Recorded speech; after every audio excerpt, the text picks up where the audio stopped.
ఈ వారాహి నవరాత్రులలో అమ్మవారిని రాత్రి వేళల్లో 7 గంటల నుంచి 10 గంటల మధ్య పూజించడం వల్ల విశేష ఫలితాలు కలుగుతాయని కొంతమంది చెబుతారు. అయితే ఈ అంశంపై రకరకాల అభిప్రాయాలు ఉన్నాయి. కనుక ఎలాంటి సందేహం ఉన్నా కూడా పండితులను అడిగి తెలుసుకోవడం మంచిది. ఇక అమ్మవారి పూజ ప్రారంభించే ముందు శుభ్రంగా స్నానం చేసి ఇంటిని కూడా శుభ్రం చేసుకోవాలి. కోరికలు చెప్పుకుంటూ సంకల్పం తీసుకోవాలి. అనంతరం వారాహి అమ్మవారి విగ్రహం లేదా పటాన్ని పీఠంపై ప్రతిష్ఠించాలి. పసుపు, కుంకుమ, పూలతో అలంకరించి ఆవు నెయ్యితో దీపాలను వెలిగించాలి. వారాహి అమ్మవారికి నైవేద్యంగా తీపి పదార్థాలు, పానకం, శనగలు, పాయసం వంటివి సమర్పించవచ్చు.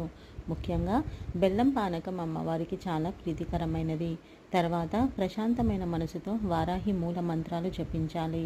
వారాహి అమ్మవారి స్తోత్రాలు పారాయణం చేయాలి. చివర్లో ధూపదీప నైవేద్యాల తర్వాత హారతిచ్చి పూజను ముగించాలి. అలాగే ఈ వారాహి అమ్మవారి నవరాత్రిలో దాన ధర్మాలు చేయడం వల్ల ఎంతో పుణ్యం వస్తుందని పండితులు చెబుతున్నారు.